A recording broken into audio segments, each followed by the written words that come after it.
The next day, she was up even earlier. She made twice the amount of dough, the thump, thump, thump of her kneading echoing in the pre-dawn quiet. She knew she needed something special. She looked in her pantry. She found some sweet wild onions and a few bright peppers. Then she had an idea. She woke Papa Cat. "My love," she whispered. "Could you?" Papa Cat just nodded, picked up his fishing rod, and headed to the river.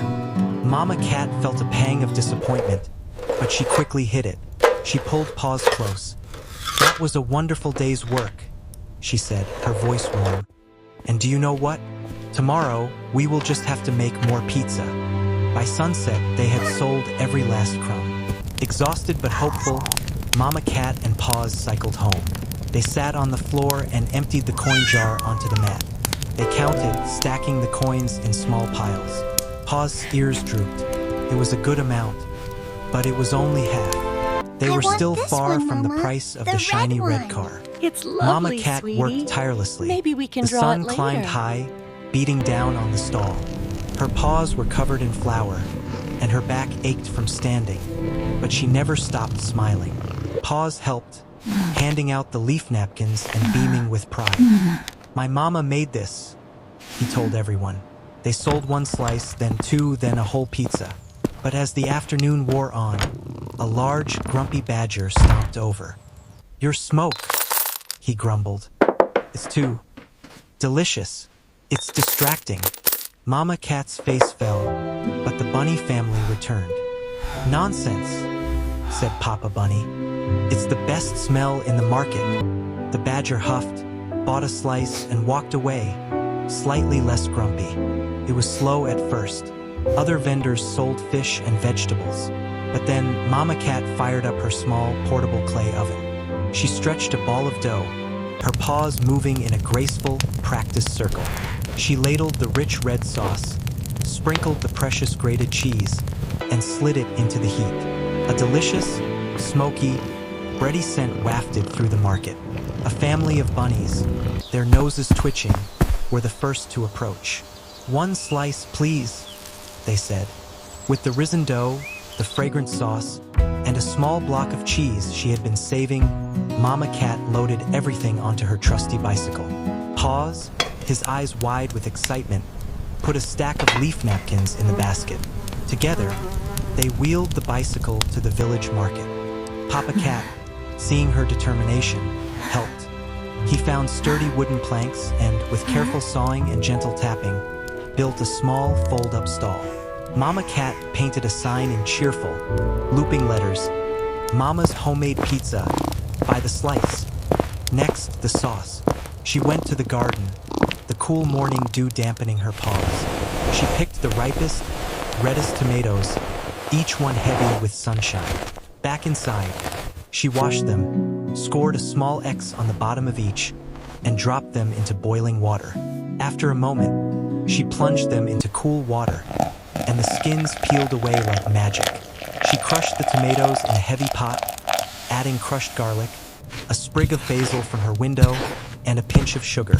She set it to simmer, and soon, a rich, sweet, tangy aroma filled their tiny home, making Paws' tummy rumble. The next morning, Mama Cat rose before the sun. She tiptoed into the kitchen. First, the dough. She measured the fine, white flour, pouring it onto the wooden table like a soft, snowy mountain. With gentle paws, she formed a small crater in the center, a tiny volcano waiting for life. She poured in warm water, the yeasty scent already rising, and a sprinkle of salt. Then she began the work. She pushed the flour into the water, her strong, gentle paws folding, pressing, and turning the sticky mass. The thump, thump, thump of the dough hitting the table was a steady, rhythmic promise. She worked until it was smooth, elastic, and alive. She placed the dough in a bowl, covered it with a cloth, and set it in a warm spot to dream, as she told Paws. Her eyes scanned her small, tidy kitchen. Her gaze fell upon the windowsill, where a pot of fragrant basil grew. It landed on the basket of bright red, sun-ripened tomatoes from their garden, and the sack of flour in the corner. An idea sparked, bright and warm as her oven. "Pa," she said, her voice full of new energy. "I think I know what we can do. Everyone in the village loves a treat. We are going to make pizza." Mama Cat's heart ached. She saw the hope dim, just a little, in her kitten's eyes. And in that moment, a quiet, powerful resolve settled over her. His dream would not be left to fade on a tattered page. If she could not buy it, she would earn it. Paws held up the picture, his voice small. "Mama, look, it's the fastest car in the world. Do you think one day?" He didn't need to finish. Mama Cat pulled him into a warm hug, nuzzling his head. She glanced at the price printed in the corner of the page. Her heart gave a small, painful squeeze. It was so much. Papa Cat, strong and kind, entered from the garden, his paws smudged with earth.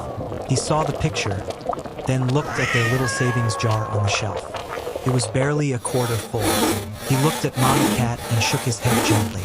The harvest had been poor. His Mama Cat, her soft, white fur catching the morning light, watched him from the kitchen. She saw the yearning in his bright, innocent eyes. She walked over, wiping her paws on her apron, and sat beside him. "What have you found there, my little one?" she asked softly. In a cozy, sun-dappled cottage near the river, a little kitten named Paws sat on the warm wooden floor. He wasn't playing. He was studying. In his paws, he held a tattered page from an old magazine, and on it, a picture of a magnificent, shiny, red toy car. It had 4 perfect wheels, bright headlights, and gleamed with a promise of adventure. Paws sighed, a small, hopeful sound. He looked over at his own toy, a small, wobbly cart he and Papa Cat had made from an old tin can and bottle caps. He loved it, but it wasn't the red car.